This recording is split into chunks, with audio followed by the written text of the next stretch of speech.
Hello and welcome to your astrological vibrations for Tuesday, June 20th, 2017 by Gaia Blooming. I am Mimi and our energy mantra for today is moment to moment, I lightly glide as I am fully, divinely connected to my source consciousness. And today we have shift. We have shift going on. We have the sun actually moving into Cancer late tonight. It's happening 9:24 p.m. Pacific time. So that's actually tomorrow for some. And I just want to mention, I know last month I went through in the scope sign by sign what your lessons are for this particular sign. And I'm going to do that tomorrow because we have so much going on in today's astro. And it'll be perfect. It'll actually come out before the sun actually even shifts into Cancer. So stay tuned for that, and it'll be perfect too because we also will have Mercury in Cancer, so we'll be really getting into that divine, juicy flow. That being said, today is the last full day of Mercury in Gemini. So, Sun, final degree, final day of Gemini, 29 degrees Gemini, which is, by the way, my rising sign, just in case you wanted to know. I am a 29-degree Gemini rising. And Mercury finishing up in Gemini may have some strong mental energy going on. Some strong electrical, monkey mind, stimulating, top shelf Mercury mischief again. Like I said, Gemini has no chill. And so this is not going to stop, and I'm just going to show you right now. This is kind of going to be the thing. Moment to moment, we lightly glide because our mind is definitely going to be on fuego, on fire, in and through this energy. So we've really got to be vigilant about that. That has been this lesson of Gemini, is staying in the consciousness instead of falling into the mental traps. So can you stay moment to moment, lightly gliding, like clouds through the sky, going through these mental connections? That being said, we actually have Mercury connecting to Uranus today, early in the day. So, ideas may be popping up left and right. Lots of light bulb moments, lots of aha moments possibly coming from this. I love this connection that it's happening at 27 degrees. 27 degrees is that 9, so it's fiery. 9 is Mars energy. It's fiery energy. Hopefully, it's pushing you into your passion, into that divine Shakti fire. We're going to get into that Shakti energy. The divine Pele fire within. We pulled Pele in our GPS this week, connecting you to that. But you may find yourself getting aggravated and frustrated in and through this energy. And if you are getting that aggravation or that frustration, see where you're not really being light. See where you may be grasping something, trying to control something really tightly, where you need to be lightly, my darling. That's part of the energy of Gemini too, is being in that lightness, being in that mutability, being able to be in that change and not going with the flow so much, but like really the hopping, the moment to moment energy. It's not flow. We're moving into flow from moment to moment, where it's like, and this, and just hopping lightly, hopscotching or leapfrogging through the energy. That being said, we had on Monday the sun square Chiron.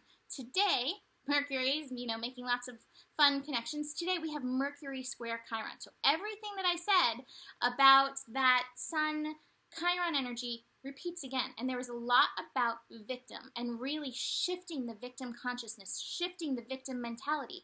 And this was so that we can really get into the worth, into our divine juiciness, our divine flowing energy. I got a lot of I'm imagining juice dripping from an orange, that's how our talents want to come out right now. They're bubbling to the surface in and through this energy. But we've got to get into the healing mindset of those places where oh my God, I can't squeeze my juice all over everything. So nobody wants to see that. That's what it kind of feels like. And it's no, we want to eat the juicy orange. Getting into the juiciness of things. Owning our worth. Helping us with this, in and through this, we actually have Venus and Neptune directly sextiling each other at 14 degrees, so that's at 5, so there's this mental component that's helping us in this, and that's still working the Jupiter yod. Not to mention, the Moon and Venus will also be connecting today. So Moon will be conjunct Venus. The Moon conjunct Venus is very interesting because the Moon is very emotional, and the Moon, it has two sides. It has the shadow side and the light side. And so sometimes the Moon will bring up that which is hidden, especially as we are in dark moon energy, especially as we have Neptune retrograde, tuning us into old stuff, especially since Chiron is interacting with our knowing, with our consciousness right now. So there's a good chance that old stuff that you may not have known about or that is pushed away may be rising to the surface to be acknowledged, to be transformed, to be worked through. And so this is your opportunity. Again, show up for these things that are showing up for you. I had such a great message right before this where my friend was like, you know, she was watching her GPS and she, you know, saw something about healing coming up from past life stuff, and she's like, yeah, you know, wish they had, you know, thought when they were, I'm going to get it totally wrong, but it was basically like, oh, yeah, they burnt us all at the stake, and then we're really pissed that they had nobody to go to for help when they needed help. Stuff like this is surfacing. It's interesting. Okay, so look at it. What needs to be healed from these things that are surfacing in and through this? Like, don't get caught up in your mind. Whoa, where did that come from? You know, all that stuff. Okay, this is a story. This is helping me move through something. Healing, that Chiron energy is so available. Healing our worth. This is 28 degrees. That is a 10. That Venus moon stuff. Healing our worth. Healing our mentality around our worth. Bringing in that self-love component with that Jupiter yod. This is really like, to me, I think today is the pinnacle of the Jupiter yod. Even though Venus and Neptune are at 14 degrees and Jupiter is at 13 degrees, they're exact. And then that moon is lighting it up by the moon sextiling Neptune and the moon coming together with Venus. It's very powerful, strong energy. And so there's a really good possibility that hidden things are just going to pop up like that, especially that Mercury-Uranus connection as well. There's so many things that are like just these little breakthrough moments that are coming through in order to help us transform. Not to mention, it's a powerful day. 29-degree Gemini. I'm a fan. I own this energy. I honor this energy. Anything 29 degrees brings a level of mastery to it. And anything 29 degrees, 2 plus 9 is 11, brings a level of healing to it. And a lot of times, like, I really do think that's where we need to reckon with some of these things that need to that have happened, some of these past life things, some of these ancestral things, some of these unknown things. It's the awareness and the consciousness, and making peace there can shift so much. Yes, sometimes there also is physicality that needs to be shifted, but here is a big powerful piece of the puzzle. So do not ignore it. Show up for it. And when you do, oftentimes you will be guided into what you need to do for your auric field or your physical body in order to shift any of the other energy with it. So, like I said, the moon sextiling Neptune, moon conjunct Venus. Powerful, powerful energy. And we talked about this in GPS. This is really powerful energy for the feminine vibration. I'm going to wait on this card that I have. I have a really beautiful feminine card, but I think this is so perfect. It's like we're getting these little pieces of this feminine energy before we move into Cancer, which to me, Cancer is the sign of the mother. It's the sign of nurturing. And so as we shift, the moon, not the moon, what is it? The sun from Gemini into Cancer, we go from this lively leapfrog energy into this more flowing river of energy. Now, my topic for this month, I feel like, will actually flow and change throughout the month. What I'm getting right now is the feeling flow and nurturing the feeling flow. But I really do feel like this month of Cancer that we're moving into is going to be one of transformation. And I do think that I'm going to start here. We're going to start here with this topic, and it's kind of going to evolve itself through the month. So we'll see what's going to happen with that. But we're shifting from high mental energy into the feelings. We're coming back into ourself in and through this energy. So it's really important, I feel like it all flows perfectly. Take care of this consciousness now so that you can fully show up and nurture your feelings without the mind playing all the leapfrog games. Here we go. Here's leapfrog. All these leapfrog games when all this sudden feeling energy comes up. And this is going to be a deep feeling week as we are in the dark of the moon, as we are building to the new moon. We have the new moon coming on Friday. So, final last piece that I want to say before I, finish up this stuff and get into my cards. Moon. Moon is in Taurus right now. Moon in Taurus, also bringing that focus to the worth stuff.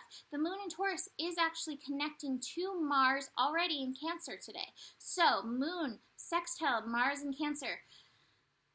Especially with all this mental energy, you may find yourself looking for nurturing, looking for comfort outside yourself. This is also at a 10. We've got a lot of 10 energy today. So there's that worth energy. If you find yourself reaching for an ice cream cone, just first ask yourself, is this nurturing me as well as comforting? I'm not going to tell you that ice cream is not nurturing, because I think that there's a time and place for everything, So honor yourself. Make that your priority, part of your priority with your consciousness, part of your source consciousness, as you are fully divinely connected to your source consciousness, that every step you take, every action you make, and also, I feel like I'm going to sing the police song, every step you take, every action you make, I'll be watching you, but I'm not watching you, so don't worry, I'm not watching or judging you, but make it so that everything that you do, every consciousness, everything is in that divinely, fully connected place to source consciousness. Yes, so the moon, sextiling Mars, you may want to, go off into comfort land. And it's okay. It's okay to comfort yourself, but just ask, is this nurturing me? Because that's really part of the utmost importance, and universe, spirit's really pushing that right now. Final thing I want to say about that Moon-Venus connection. Moon-Venus is an interesting thing.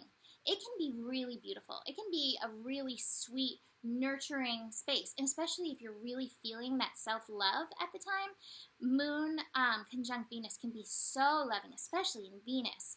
However, if you have any of the self-loathing coming up, any of the self-worth stuff, it can be a tough transit. It can bring up those worth issues. It is happening at 14 degrees. It is connected to Neptune. It is connected to Jupiter. So there may be some past life stuff. If you feel that self-loathing, it may not even be about this time now. So address it so that you can get into that self-love, self-nurturing place, because you are worth that place. So we talked about the sun moving into Cancer. The final aspect to talk about is the moon. Moon trine Pluto. So again, here we have this transformation energy that's coming up through our worth, through connecting to your passion. I totally have that card. Through connecting to your passion, moving into that passionate, fiery, divine Pele energy that we all have, the Shakti energy, which I'm going to get into. My final Osho card is I have the Lover's card. And for this, what I'm feeling is one of my favorite things I like to say, looking for love in all the wrong places. Abraham talks about that a lot. Don't let, when you're searching for the nurturing outside of yourself, whether it's an ice cream cone or another person's approval, don't be looking for that love outside of yourself. This is why we want to be fully divinely connected to our own personal source consciousness within. And that way we're showing up, giving ourself loves, all the loves from this one rooted place within ourselves, and not needing to outsource it from anybody else. So, I'm going to go here before I go with my last card. I'm so excited about it. I've been sitting here on it the whole time, and I'm really excited. So, our last shapeshifter card as we finish up Gemini, and I love it. The fairy ring, new skills, advanced training, rapid improvements. And so it's saying these fairies are playing with their animals, and they're learning new skills from these animal energies. Let's see. I don't really feel like I need... Oh, it's funny, because they actually do talk about frogs Do we have a frog here? I don't see the, oh yeah, there is a frog. There's a frog leapfrogging in there. That's funny that they're talking about the leapfrog energy. But it's saying we're learning new skills, advancing our talents. Nikki and I just recorded GPS before this, and this came up. And what I feel like it's actually connected to is this divine, nurturing flow. And I'm so excited for Cancer. I decided to use, I got these new Yantra Bliss Oracle cards. And for the first day, I pulled, I'm not sure I'm going to say it right. I'm going to do my best. Boopur. I feel like it's more burpur, but I don't feel like I have the right accent. I'm sorry. I'm really trying burpur. I want to say it like Deepak, burpur, but I keep purring instead of actually saying it right. So, the gates. Your body is your temple. Create your own celestial city within. Build that foundation with mantras, yantras, and positive intention. Yantra actually is a physical embodiment, a physical drawing of the embodiment of God or goddess energy. This particular one, if you see, you'll recognize that this is always placed around the Sri Yantra, which we had talked about before in GPS about drawing the Sri Yantra. So this is the gates. These are the gates to let the energy in. And this, Burpur, is actually about Shakti energy, which is this divine flowing energy. So if you recognize, I have referenced that multiple times, whether through Pele or calling it the Shakti energy that's rising, that's going to be flowing up in and through Cancer. So here it is, these gates. And it's saying we have this concentration. The concentration that we're building into is letting your body be this temple, to let this wisdom, to let this divine consciousness, this source energy come through. And with this will come these new skills and talents. Like I said, in GPS, that came up over and over and over, these new skills, these talents. And I don't know if they're new or if they're latent from these past life things that we're getting to tune into at this time. But I love that, and I'm so excited to use these Yantra cards over this next month of Cancer. So, tune in tomorrow. I will go through sign by sign through what the Cancer lessons are, and that will be coming out before the Sun moves into Cancer, so don't you worry about that. I still have my reading sale going, 44 for half an hour, GaiaBlooming.com. I will see you tomorrow. I didn't even mention solstice. Happy solstice, which comes with Cancer energy, beginning of a new season, which I think is also the gate for these new energies that are coming through. So I'm excited to see what happens. I will see you tomorrow. Namaste.